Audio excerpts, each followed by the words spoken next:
Microsoft recently released Phi-2, which is a 2.7 billion parameter language model.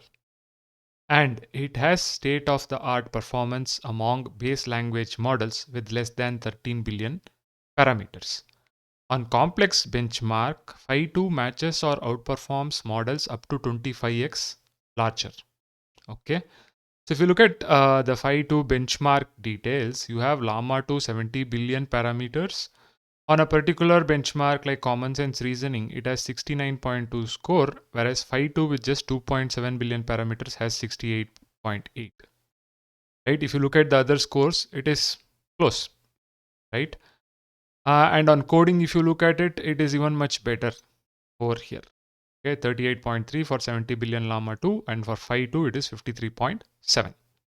With the recently released Gemini Nano 2, Phi-2 does much better over here, okay, in terms of benchmarks and performance.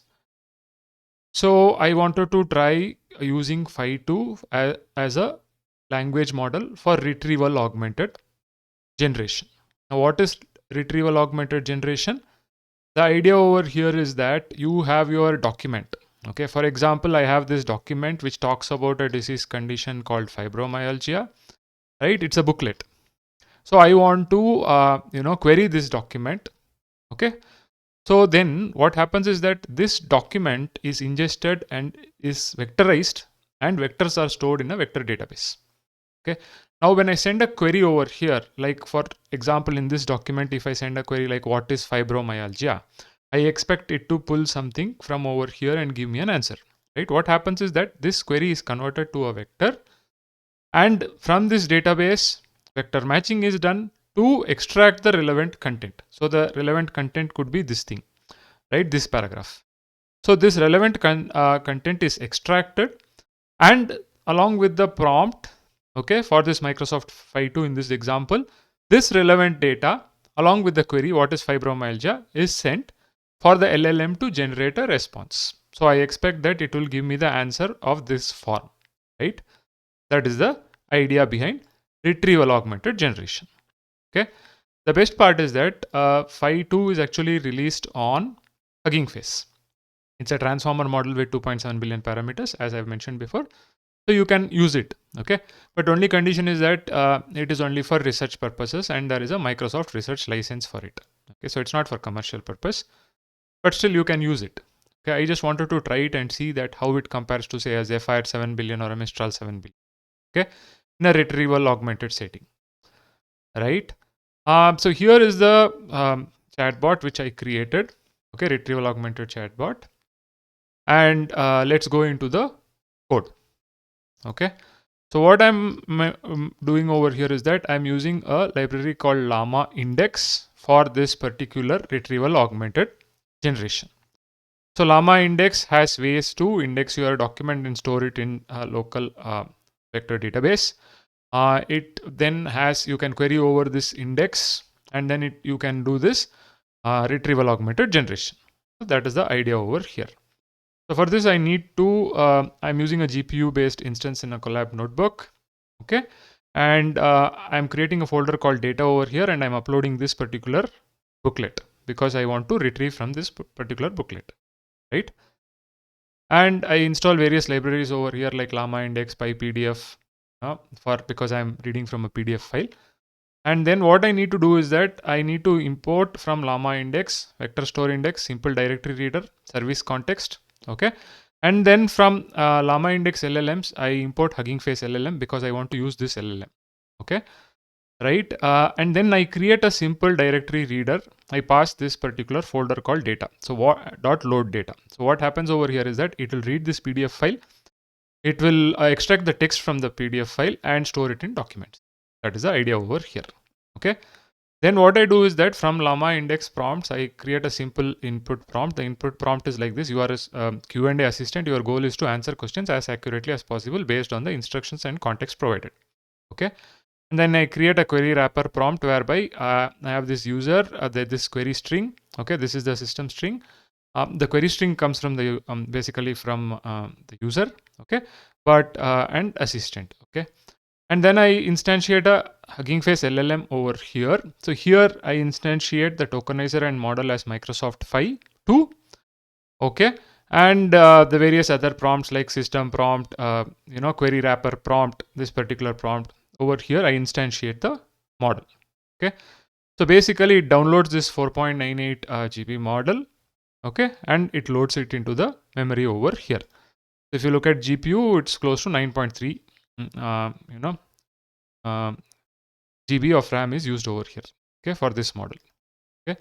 And this is loaded in, okay, I'm loading the model as in bfloat 16. Okay. So this is how I'm loading this Hugging Face LLM. Okay. For llamaindex to be used.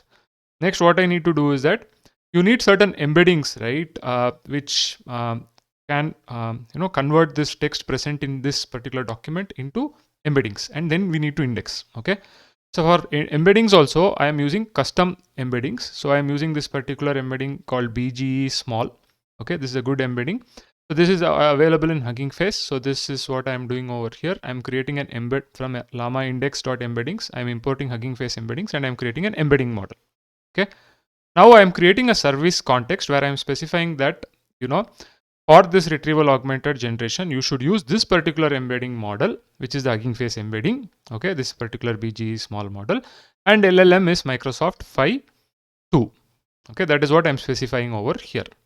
Okay, so then what I do is that now I create a vector store index from documents. I pass the documents and this particular service context. So what happens internally is that it will read this particular PDF document, it will convert it into vectors, it will create this index.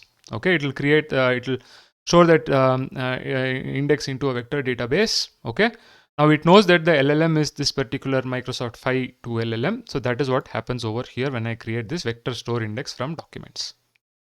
Now I can create a query engine over this particular vector store index. So query engine is index as query engine. Okay. Then I can create a simple predict function which takes an input. Okay, I can pass the history also, and the response is I just pass the input to the query engine over here, and I return this response as a string. Okay. Now for creating an UI, I use Gradio. Gradio is a very simple chat interface. All I need to do is that I need to just pass this predict function over here, and I need to launch the Gradio interface with share is equal to true, because then it will also create a public URL which will be available for 72 hours. Okay. Now when I click on this URL, basically this page is opened. Now when I enter a text over here, this text is actually sent to this predict function. And the predict function, basically that is the query to your query engine. Okay. Now it goes into the query engine, and what it does over here is that it finds, what is the relevant content. The relevant content is added to the prompt along with your query. Okay. And you get the and it is sent to the LLM and you get the response back. Okay, that is what happens over here when I ask a query over here. Okay. Now, here are some examples which I have tried over here. So I asked like, how can I get occupational therapy for fibromyalgia? Okay. Why I asked this question is I wanted a particular specific response from this document. Okay. Which says that to get occupational therapy, you need to visit the Royal College of Occupational Therapists. Okay, I wanted to see whether it retrieves this content. Okay, actually it retrieves it. You can get occupational therapy for fibromyalgia by contacting your doctor or by visiting the Royal College of Occupational Therapists website. Got the answer. But you also see that it generates a lot of other unwanted content. Okay, because this is a problem with the LLM over here. Right, it's a 2.7 billion parameter LLM. It could be also a problem with the way the prompt has been structured over here. Okay, if you improve the prompt, probably you get a better response from this LLM. Okay, then I asked another specific question. How can I get quicker access to a physiotherapist? Because I wanted to see if it pulls this particular information. Right, it can be quicker to us, but you should pay for appointment to find a private physiotherapist. Go to this. Right, so but it says that you need to it says over here that you can either refer yourself to a physiotherapist or your doctor can refer to one. However, it may take some time to get an appointment. That is what it has understood from this particular document. See this particular line. This may take a while. Okay. So it kind of extracted this, rephrased it, and it has put over here. Okay. Then I asked a general question like, again, see over here some junk getting generated. Okay, this is why you need to have some kind of post processing on your responses. Okay, and as well as the prompt may need to be changed appropriately. Okay, when I'm saying the prompt, I have this prompt over here, right? Probably the system prompt needs to be changed. Probably this prompt also needs to be changed if required, right? So for improved responses. Okay, then I ask a question like, what are the symptoms of fibromyalgia, right? So then it pulls this. The main symptoms of fibromyalgia are pain, sleeping badly, all these things, stress, forgetfulness, poor concentration. So that it pulls from here. If you look at this particular case, fibromyalgia can also cause, right? It pulls up from here, and then it actually creates this response. Okay. In this way, you have a retrieval augmented chatbot with a very small model, which is a 2.7 billion parameter model over here.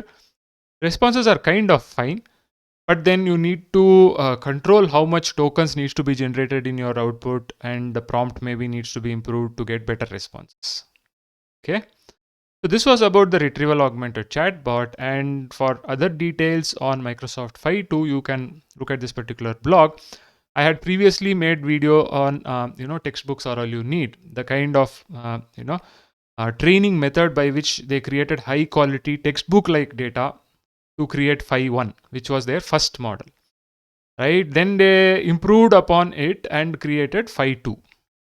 Okay, they created a Phi 1.5 in between, and then they improved it further to create Phi-2. The details are present over here, and some examples of this model's output on say simple physics problems are present over here.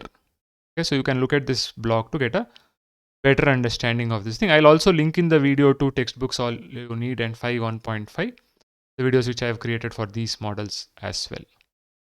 So I hope this video is useful to you. I will also put the link to, I will share this particular notebook so you can also try it out. I hope this video is useful to you. If you like the video, please like, share, subscribe to the channel. See you in another video.